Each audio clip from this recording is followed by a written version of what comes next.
తీర్థయాత్రలు కార్యక్రమాన్ని వీక్షిస్తున్నటువంటి భక్త మహాశయులకి స్వాగతం సుస్వాగతం. ఈరోజు ధనుర్మాస శ్రీవ్రతోత్సవంలో భాగంగా 13వ రోజు కార్యక్రమం. 13వ రోజున మనం ఇంకొక ఆల్వార్ని మనం మేల్కొల్పుకుంటూ ఉన్నాం. ఈరోజు మనం నిన్నటి రోజు ఆ యొక్క చక్కటి సంపద కలిగినటువంటి ఆ యొక్క గోపికని, శ్రీకృష్ణ పరమాత్మ యొక్క సౌందర్యాన్ని, రామచంద్రమూర్తి యొక్క సౌందర్యాన్ని కీర్తిస్తూ అతని యొక్క గుణగణాలని వర్ణిస్తూ నిన్నటి రోజు మనం ఆ యొక్క గోపికను మేలుకొల్పుకుంటూ ఉన్నాం. అయితే ఇక్కడ శ్రీకృష్ణ పరమాత్మకి రామచంద్రమూర్తికి కూడా ఆ యొక్క అవతారంలో చక్కటి సాంగత్యం అనేటువంటిది కలిగి ఉంటుంది ఇక్కడ మనకి. అందుకే ఆ యొక్క శ్రీకృష్ణ పరమాత్మ ఆ యొక్క రాముని కూడా కూర్చి ఇక్కడ మనకి యొక్క పాశ్రంలో కూడా తెలియజేస్తూ ఉంటారట. అంటే ఆ రామావతారం తర్వాత వచ్చినటువంటి యొక్క అవతారంలో ఆ రామచంద్రమూర్తి యొక్క అంశను కొద్దిగా కలిగి ఉన్నటువంటి ఈ యొక్క శ్రీకృష్ణ తత్వంలో గోపికలందరూ కూడా ఇద్దరిని వర్ణిస్తూ అటు రామచంద్రమూర్తికి ఇటు శ్రీకృష్ణ పరమాత్మకి ఇద్దరిలో తేడా అనేటువంటిది ఎక్కువగా లేదు అనేటువంటి ఉద్దేశంతో అవన్నీ కూడా చెప్తూ ఉన్నారట. ఎందుకంటే ఆ యొక్క పరమాత్మనే పాలకడలిలో ఉన్నటువంటి ఆ యొక్క పరమాత్మ ఇక్కడ రామావతారంగా ఏకపత్ని వ్రతుడిగా ధర్మ పరిపాలన రక్షకుడిగా ఉన్నటువంటి ఆ యొక్క రామచంద్రమూర్తి, మరి అలాగే తర్వాత ద్వాపర యుగంలో శ్రీకృష్ణ పరమాత్మగా యాదవ కులాన్ని ఉద్భవించడానికి అవతరించిన వాడిగా మన లోపల ఉన్నటువంటి కామక్రోధ లోపమోహ మద మాత్సర్యాలనేటువంటి యొక్క అరిషడ్ వర్గాలన్నీ కూడా తొలగింప చేయడానికి వచ్చినటువంటి స్వామే శ్రీకృష్ణావతారంలో స్వామి. మరి చిన్నప్పుడు ఒకనాడు ఒక చిన్న సంఘటన జరిగిందట ఆ యొక్క యదుకులంలో. ఏంటడా అంటే ఆ యొక్క యశోదాదేవి శ్రీకృష్ణుని ఉయ్యాల్లో పడుకోబెట్టి పాట పాడుతూ ఉందట. చక్కగా పాట పాడుతూ రామో నామ బభూవా అని చెప్పిందట. అంటే రాముడు అనేటువంటి వాడు ఇదివరకు ఒకతను ఉండేటువంటి వాడట అని చెప్పిందట. ఆ ఉయ్యాల్లో ఉన్నటువంటి బాలుడు ఓ అని అన్నట. ఎవరు? శ్రీకృష్ణ పరమాత్మ. తథబల సీతేది, అతని యొక్క భార్య సీతమ్మ అనగానే మళ్ళీ ఆ ఉయ్యాల్లో ఉన్నటువంటి బాలుడు ఊ అని కొట్టాట.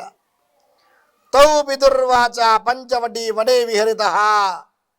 ఆ రాముడు తన యొక్క తండ్రి యొక్క ఆజ్ఞానుసారంగా ఆ పంచవటిలో విహరిస్తూ ఉండేటువంటి వాడట అని చెప్పింది యశోదాదేవి. మళ్ళీ ఆ బాలుడు ఊ అని కొట్టాట. తామాహార ద్రావణ, ఆ పంచవడిలో తిరుగుతున్నటువంటి సమయంలో ఆ సీతమ్మని రావణుడు అపహరించుకుపోయాడు అని యశోదాదేవి చెప్తుందట. వెంటనే ఆ ఉయ్యాల్లో ఉన్నటువంటి బాలుడు అన్నట్ట, సౌమిత్రే క్వా ధనుర్ధనుర్ధను, ఓ లక్ష్మణ నా యొక్క బాణాన్ని తీసుకుని రావయ్యా అని ఆ ఉయ్యాల్లో ఉన్నటువంటి బాలుడు అన్నట్టు ఒక్కసారి.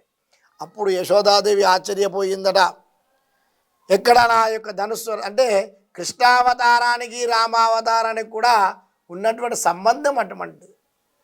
అందుకే గోపికలందరూ కూడా ఈ యొక్క వ్రతంలో కూడా ఆ యొక్క రామ యొక్క నామాన్ని ఉచ్చరిస్తూ రామకృష్ణ హరే రామ రామ రామ హరే హరే, హరే కృష్ణ కృష్ణ కృష్ణ హరే హరే అని ఆ కలిసంతారణ స్తోత్రాన్ని ఈ యొక్క కలియుగంలో ఈ యొక్క స్తోత్రాన్ని మనం ఎవరైతే పఠిస్తూ ఉంటామో ఈ యొక్క కలిదోషాలన్నీ కూడా తొలగిపోతూ ఉంటాయట. మనకి రామాన్న కృష్ణాన్న కూడా మనకు అవన్నీ తొలగిపోతూ ఉంటాయి. అటువంటి కృష్ణతత్వాన్ని పూర్తిగా రామతత్వాన్ని కృష్ణతత్వాన్ని కూడా కలిగి ఉన్నటువంటి ఈ యొక్క కృష్ణతత్వంలో కృష్ణావతారంలో ఆ యొక్క స్వామిని మేల్కొల్పుకోవడం కోసం, స్వామి యొక్క అనుగ్రహాన్ని పొందడం కొరకై ఈ గోపికలందరూ కూడా పరితపిస్తూ ఒక్కొక్క ఆల్వార్ని మేల్కొల్పుకుంటూ ఆ యొక్క స్వామి ఉన్నటువంటి నందగోప భవనానికి వెళ్ళడానికి ప్రయత్నం చేస్తున్నారట. అందులో ఈరోజు 13వ రోజు. పుల్లిన వాయి కిండానై పొల్లా వరక్కనై. పక్షి యొక్క శరీరంలో ఆవేశించినటువంటి ఆ యొక్క బకాసురుని నోరు చీల్చినటువంటి వాడు. ఇక్కడ స్వామిని సంహరింపడం కోసం కంసుడు స్వామి చిన్నగా ఉన్నప్పటి నుంచే ఎంతోమంది రాక్షసులను పంపించాడు. 100 మంది రాక్షసులను పంపించాడు. ఎంతమంది రాక్షసులు పంపించినా కూడా ఆ యొక్క శ్రీకృష్ణ పరమాత్మ చేతిలో ఆ చిన్నగా ఉన్న వయసులో కూడా మనం ఇదివరకు మనం చెప్పుకున్నాం మొన్నటి రోజు ఆ యొక్క శకటాసురుడు అనేటువంటి రాక్షసుని సంహరించాడు. చిన్నగా బాలకుడిగా ఉన్నటువంటి ఆ యొక్క స్వామి చిన్న చిన్న లేత పాదాలతోటి ఆ యొక్క బండిని తన్నేసరికి ఆ శకటాసురుడు అనే రాక్షసుడు చనిపోయాడే అని మనం చెప్పుకున్నాం మొన్నటి రోజు. అలాగే పూతన తర్వాత ఇలా ఎంతోమంది రాక్షసులు. అలాగే ఈరోజు కూడానట ఆ యొక్క బకాసురుడు అనేటువంటి వాడు పక్షి రూపంలో వచ్చి ఆ యొక్క పక్షి శరీరం మీద ఆవాహన అయ్యి ఈ స్వామిని ఎత్తుకొని పోవడానికి, స్వామిని సంహరించడం కోసమని ఆ యొక్క పెద్దగా ఉన్నటువంటి ఆ యొక్క నోరుడు తెరిచిందని ఒక్కసారి. అప్పుడు స్వామి ఆ 2 చేతులతోటి దాని నోరుడు పట్టి దాన్ని గట్టిగా గుంజి పడేసి దాన్ని సంహరింపచేసేట. ఆ యొక్క దానికి ఉన్నటువంటి తలలు కూడా అన్నీ కూడా పేలవంగా మొత్తం అయిపోయి అది చనిపోయిందట. మరి అటువంటి ఆ యొక్క స్వామిని కీర్తించడం కోసం బకాసురుడి యొక్క వృత్తాంతాన్ని ఇందులో గుర్తు చేసుకుంటున్నారు గోపికలు. అంతటి స్వామి ఆ యొక్క రాక్షసు సంహరింపచేశాడే. అది స్వామి చేసినటువంటి లీలల్లో పెద్ద ఆశ్చర్యకరమైనటువంటిది ఏం కాదు. ఎందుకంటే అక్కడ చిన్నగా ఉన్నటువంటి బాలకుడిగా నడవడానికి వీలు లేనటువంటిగా ఉన్నటువంటి ఆ యొక్క వయస్సులోనే, నడకరాని వయస్సులోనే స్వామి సంహారం చేశాడు. అలాంటిది కొంత వయసు వచ్చిన తర్వాత ఈ యొక్క బకాసురుడైన రాక్షసుడు సంహరించాడు. కాబట్టి ఇది పెద్ద ఆశ్చర్యకరమైనటువంటి పని కాదు. అట్లాంటి దుష్టులు ఎంతోమందిని కూడా సంహరించినటువంటి వాడే ఆ యొక్క శ్రీకృష్ణ పరమాత్మ. పొల్లావరక్కనై కిల్లి కలందానై కీర్తిమై పాడిపోయి. అంతేకాకుండా ఆ యొక్క రాక్షసుల్లో దుష్టులు శిష్యులని వారు ఉంటారే, ఆ యొక్క దుష్ట రాక్షసుని కూడా తన యొక్క గోటితోటి చంపివేసినటువంటి వాడు. గోటితోటి కూడా ఆ యొక్క రాక్షసు చంపివేశాడు స్వామి.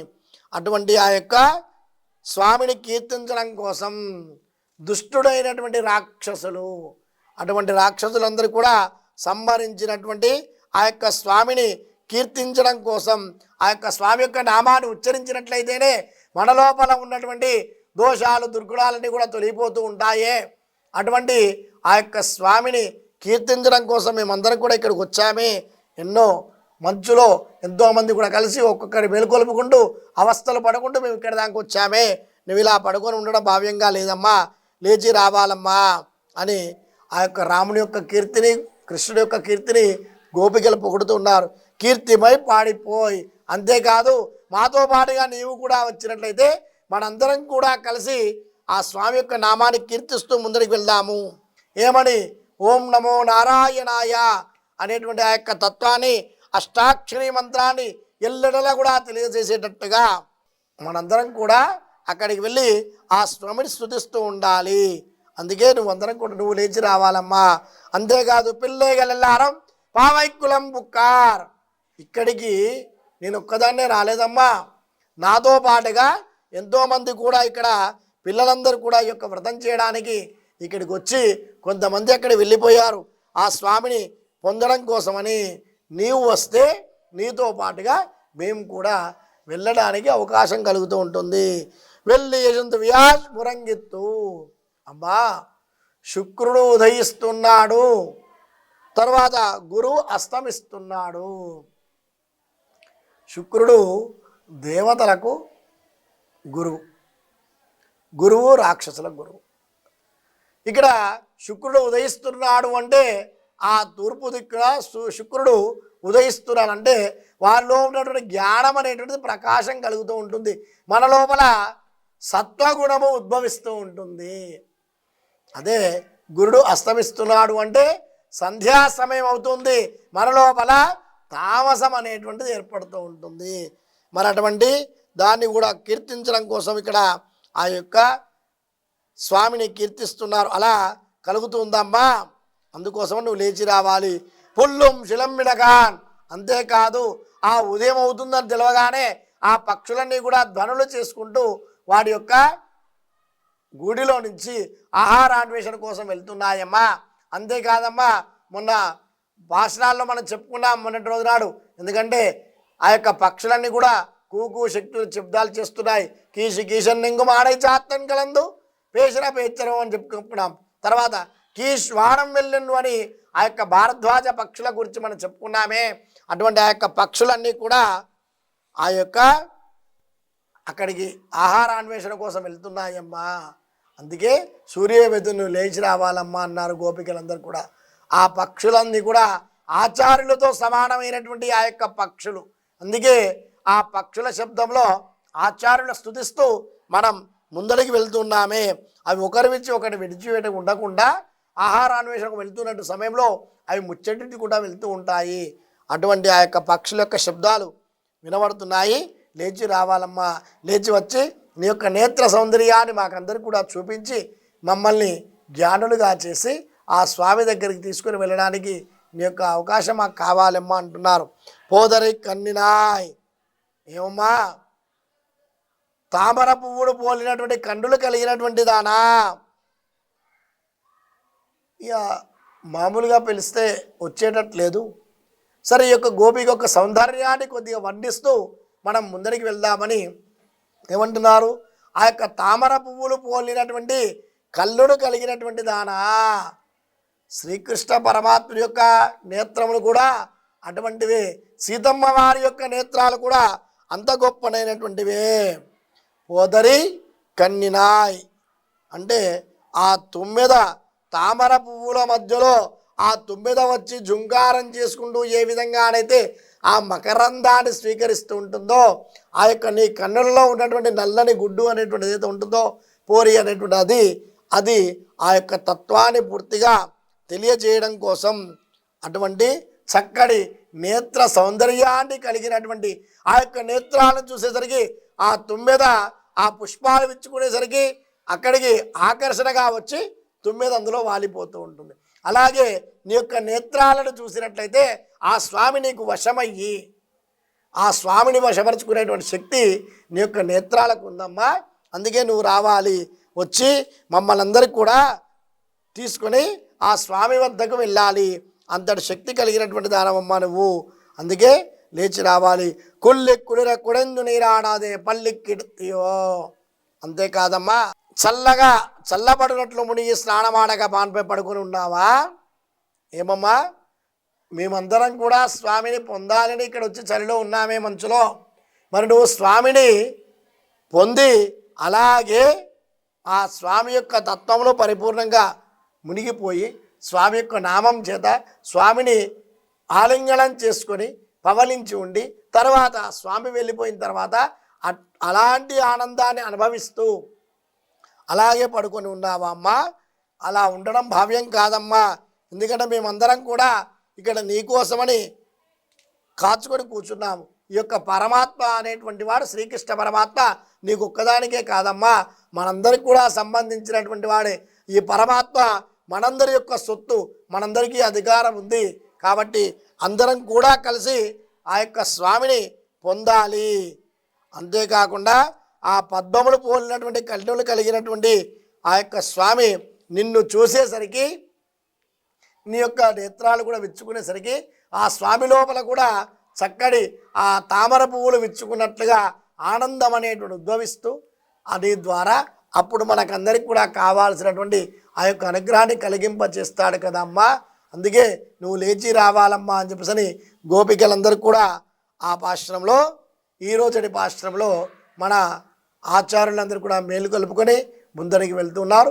రేపటి రోజు పాశ్రంలో గోపికలు ఏ విధంగా ముందరికి వెళ్తారో మనం చూసుకుందాం. జై శ్రీమన్నారాయణ.